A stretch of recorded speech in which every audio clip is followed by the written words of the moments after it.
they want those people outraged. They want those people to hate those people. They want these people to cheer. And that's going to create all the fodder on Twitter from all the other folks. And the result is what? The result is we all lose. Brett Weinstein, and Heather Hang. God, I'm blowing it with names. But I was listening to their I don't listen to their podcast a lot, but I was listening to this one because it popped up and I was like, I haven't listened to this in a while. Kind of wanted to mix things up. A little palate cleanser, a little Brett and Heather to palate cleanse here.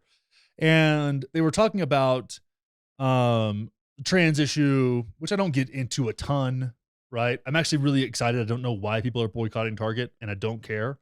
Like that's brings me joy to not know why people are boycotting Target. Like that's, to me, that's a marker, a symbol of my mental health improving is not knowing what the fuck is going on with Target and trans stuff or something else. I think there was something else that did like a drag queen thing. And I'm going to play golf later. That's what my day is. And that feels beautiful to me. And maybe I can be an inspiration to you to just not know. But anyways, they're bringing this up and this has a broader point here.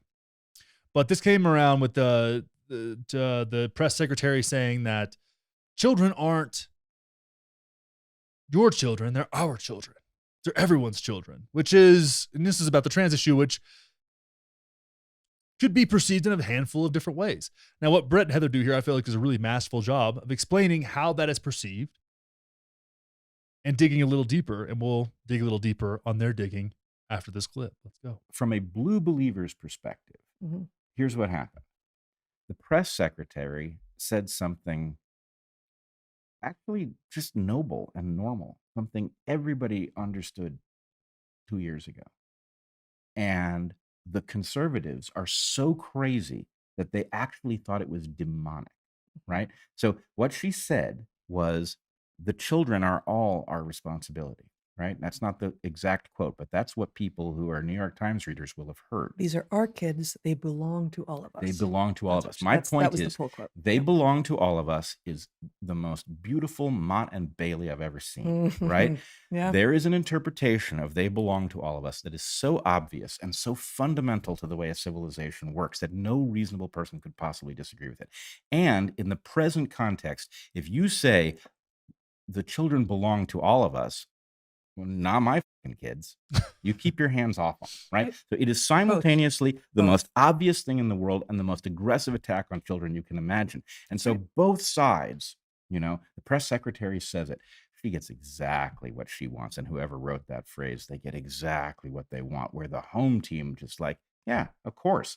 And then the conservatives go, you can't possibly mean that. And then the blue team goes, wait, what's wrong with those people? Are they really so crazy they don't understand that we have an obligation to children, right? So it's and that's why I started. Right. Yeah. So anyway, my point is just, okay, everybody, can we stop being played by these assholes? They're not on any of our team. Yes. Right? These people are about their own power. And what they're doing is they're using children. They are cynically using children, completely indifferent to the harm done to them, to divide us. Right? They are using children to divide civilization so that they can play their political games and they can win their power and they can sell it to their real constituents that have nothing to do with voters, right? This is not about us. And so it is really important that we remember that, yes, children are our collective responsibility. The primary mechanism through which we honor that responsibility is through parents, right? This is generally simple. In general, one's parents has their own children's interests at heart, and we can trust them to make the judgment calls. We are now manipulating parents and telling them they don't understand, and basically we are pulling the same kind of coup that public health pulled on medicine, right? Civilization is now pulling on parents, and it is telling them you don't have the right to do what's right for your kid. Yeah, no, and teachers are acting like the doctors who were captured by ideological nonsense during the pandemic. Right, everybody is, because everybody lives in fear of being on the wrong side of history. So let's think about that for a second. I thought that was really astute, as Brett and Heather tend to be. But she comes out and says, "There are children. They're everybody's children, whatever," and both sides got exactly what they wanted. got exactly what they wanted. Again, Team Blue, Team Democrat said, yeah, you know what? It's our responsibility as a society to create a healthy environment for children. And the Republicans said, you're trying to take our kids away and teach them this and that and do whatever and gender theory and critical race theory and brainwashing and pedophiles, whatever, right? And they knew that was going to be the response. They knew that was going to be the response when they fucking said it. Whoever wrote that, that was such a great quote because it got exactly the response they want. They want those people outraged. They want those people to hate those people. They want these people to cheer. And that's going to create all the fodder on Twitter from all the other folks. And the result is what? The result is we all lose. When we're this divided and have this much outward hatred towards one another, and we have people grifting on that to make money, they're exploiting you, they're exploiting this country, and everyone besides the grifters lose. And that's powerful to me to see that. Because they don't give a flying about you or me or anybody else. They give a about power. They give a about money, which buys power. And then all the little people sucking on their teats down on the below them get to bicker about this and go on Twitch and stream and do what I'm doing right now, perhaps. I don't know. But maybe we should focus on people that seem to be invested in bridging divides and seeing past differences.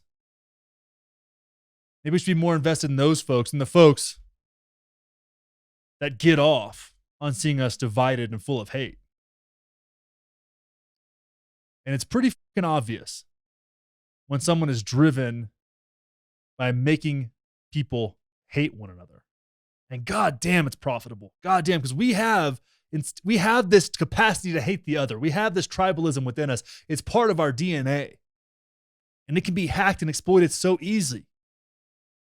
We've seen it happen. Hitler did it. The government after 9/11 did it, made us hate everybody who was brown.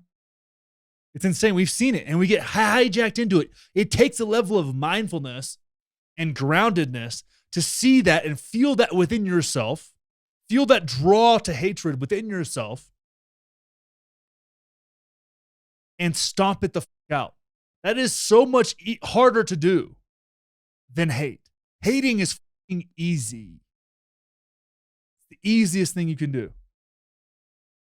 But noticing it, bringing awareness to it, and dissolving that shit, and not letting it take over and hijack your neurology, that's brave. That's hard. That's the hard thing that defines character. Not lifting weights or killing stuff or shooting guns, whatever the it is, whatever the antiquated like faux masculinity crowd wants you to make you believe it is. Finding hate in yourself, seeking to understand why, and dissolving that shit is harder and braver than tactical firearms, hunting, manual labor. But it's not as trendy. It's not as sexy. It doesn't get as many clicks. It's not what people want to hear. It's not as profitable.